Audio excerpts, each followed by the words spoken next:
I'm in heaven, heaven, I'm in heaven, heaven, I'm in heaven, heaven.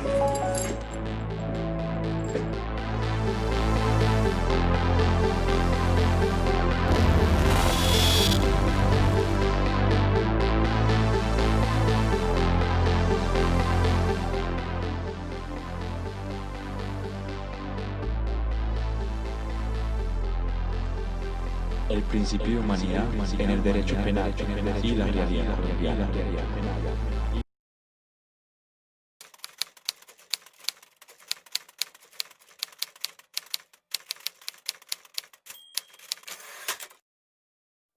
¿Qué es el principio de humanidad? El principio de humanidad es el que dicta la inconstitucionalidad de cualquier pena o consecuencia del delito. Esta va a crear un impedimento ya sea físico o de por vida.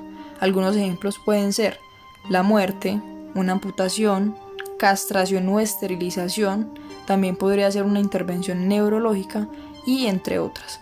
Como también cualquier consecuencia que sea imborrable ante el delito. Obviamente tendrá que ser una consecuencia jurídica. Entonces, según lo anterior, podríamos decir que el principio de humanidad es la posibilidad y la voluntad de reducir la capacidad de emplear la violencia armada, ¿cierto? Así como la de limitar los efectos de esta sobre la seguridad y la salud. En este sentido, el principio de humanidad tiene una serie de características, pero en concreto las principales serían tres. En primer lugar, tenemos que el principio vela por la proporcionalidad de la pena no solo frente al tiempo que se condene, sino frente a los medios para que ésta se pueda llevar a cabo. En segundo lugar, tenemos que este principio de humanidad obliga a la corresponsabilización social con el delincuente. ¿Qué significa corresponsabilización? Pues la responsabilidad. Entonces esto nos quiere decir que esta responsabilidad no es solo del delincuente, sino de las sociedades también. Y en tercer lugar tenemos que este principio hace pasar a las víctimas del olvido al conocimiento. ¿Y de qué manera lo hace? Pues otorgándoles un pleno protagonismo en el sistema penal y colocando este principio de protección de las víctimas al mismo nivel que la proscripción de las penas y tratamientos inhumanos y degradantes. Y también tenemos la orientación resocializadora de la pena. Líneas principales del principio de humanidad. Primero, la prohibición de la tortura y de toda pena y trato inhumano o degradante.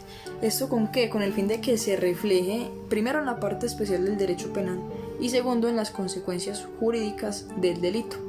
Segundo, la orientación resocializadora de la pena, en particular si privatiza de libertad. Y en tercer lugar, y por último, tenemos la atención a las víctimas de toda infracción penal. Surgimiento del principio de humanidad.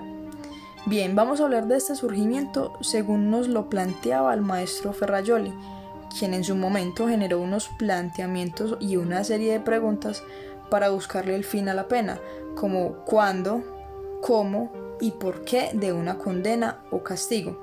Cuando el maestro se refería a cómo castigar, se cuestiona la pena en cuanto a qué debe imponerse y a cuánta pena se debe imponer. Entonces, cuando él nos decía el qué pena debe imponer, nos hacía referencia a dos principios para cumplir la pena. El primero era el principio de necesidad y el segundo era el principio de humanidad. Entonces, de aquí surge de los planteamientos doctrinales para establecer el fin y los medios, obviamente partiendo del fin resocializador al individuo. Ellis Boyd Reading. Su expediente dice que ya ha cumplido 40 años de condena. ¿Cree que está rehabilitado? ¿Rehabilitado? Pues déjeme pensar. Para serle sincero, no tengo ni idea de lo que significa eso. ¿Significa que está listo para reinsertarse en la sociedad? Sé lo que usted cree que significa, hijo. Para mí solo es una palabra inventada. Inventada por políticos para que jóvenes como usted tengan trabajo y puedan llevar corbata. ¿Qué quiere saber en realidad? Si lamento lo que hice. Es así. No hay día que pase sin que me arrepienta.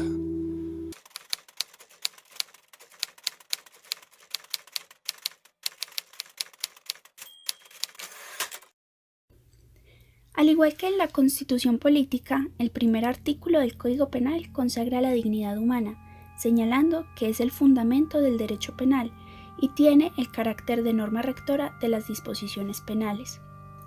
Fernández Carrasquilla, respecto a lo que es una norma rectora, señala que es la que regula o dirige algo, en este caso el derecho penal. Así podría decirse que la dignidad humana, consagrada en el Código Penal, es un principio que limita a quienes intervienen en el desarrollo de la normatividad penal, haciendo del derecho penal, como lo anunciaba Franz von Liszt, una carta magna del delincuente, o en términos de Ferrajoli, un compendio rodeado de garantías para el procesado. Zagrebelsky establece que el contenido de los principios constitutivos del ordenamiento jurídico depende del contexto cultural del que forman parte. La Constitución Política de Colombia, en su artículo 1, establece que Colombia es un Estado social de derecho, fundado en el respeto por la dignidad humana. Estos adjetivos imponen cargas al Estado, tales como preservar y respetar las libertades civiles y políticas de los ciudadanos, así como propender por satisfacer unos mínimos vitales básicos y proteger bienes jurídicos valiosos a través del derecho.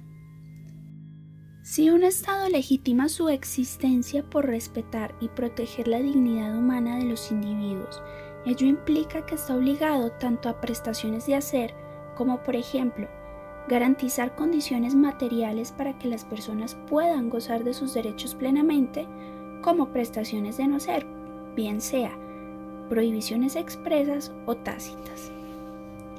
En un Estado social de derecho, como el autoproclamado por nuestra Constitución política, el único modelo de derecho penal acorde con aquel es el limitado, es decir, garantista, pues en este modelo de Estado, este deriva su existencia de la protección y el respeto de los derechos y garantías de los individuos. El derecho penal garantista se caracteriza por señalar que el poder punitivo del Estado no es absoluto, sino que tiene como barrera de contención al individuo y sus derechos. Es decir, el principio de humanidad pone límites al ius puniendi. A esto se refiere Juan Fernández Carrasquilla al decir: el derecho a la propia dignidad es de tal rango que no se pierde siquiera por el hecho de atentar contra la dignidad de los otros, de suerte que tampoco se le puede negar a los indignos. Pese a estas dificultades conceptuales y en medio de sus profusos pronunciamientos sobre el tema, la Corte Constitucional ha ido consolidando una línea jurisprudencial sobre la delimitación del contenido específico del respeto a la dignidad humana como principio constitucional autónomo, que se puede resumir en la exigencia de una serie de atribuciones específicas recogidas de manera sintética en la sentencia T-881 del 2002. A. El respeto a la dignidad humana entendida como autonomía individual, esto es, como posibilidad de diseñar un plan vital y de determinarse según sus características, es decir, vivir como quiera.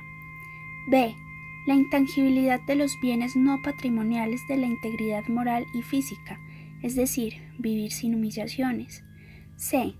La prestación de ciertas condiciones materiales concretas de existencia, es decir, vivir bien.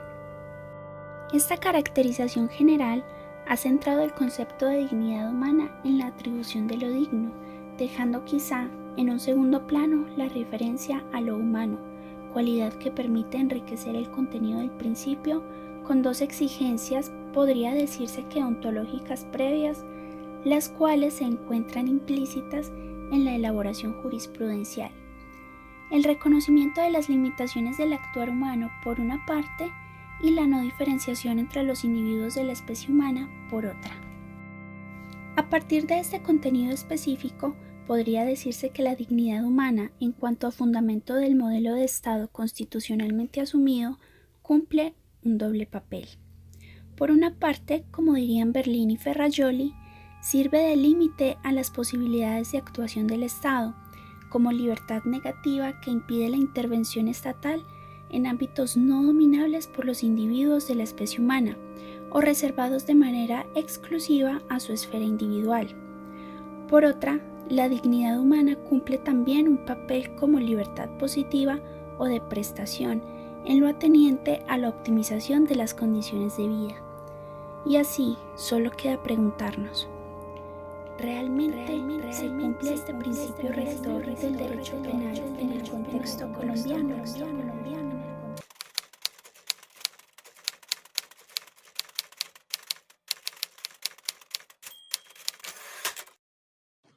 Aunque suele ser común apelar a la dignidad humana a la hora de interpretar el texto constitucional, y muy en particular las normas relativas a derechos fundamentales, lo cierto es que recurrir al mismo concepto para fundamentar el derecho penal va a generar muchas más confusiones que certezas y más de un interrogante por resolver, pues, como dicen Sotomayor y Fernando Tamayo, el derecho penal de hoy tiene más de máquina de terror y de distribución de indignidades que de mecanismo subsidiario de protección de bienes jurídicos.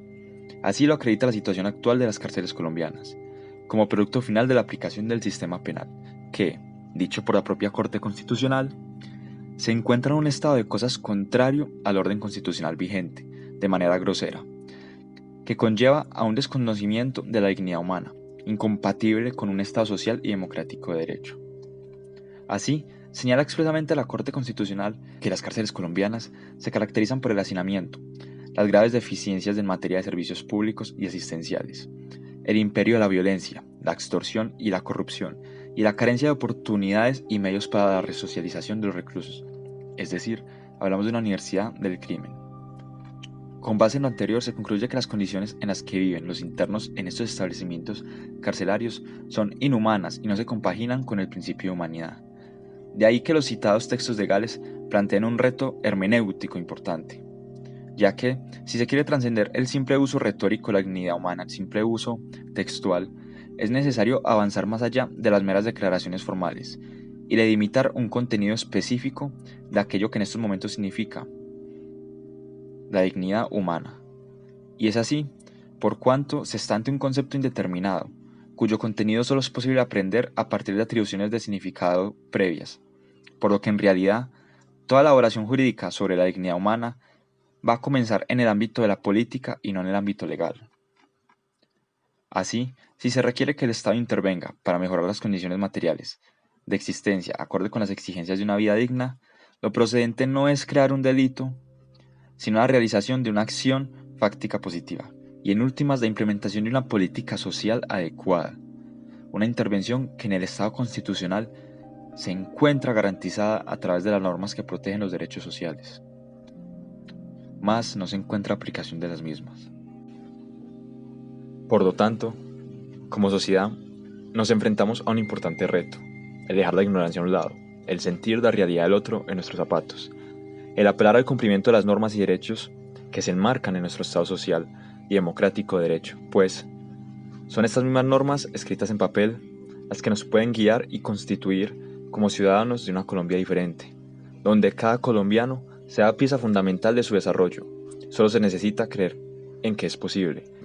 Una Colombia que cumpla con un mínimo de dignidad y humanidad es posible, sí, si cada uno de sus ciudadanos se comprometen con un cuerpo y alma por un mismo fin, como una nación íntegra.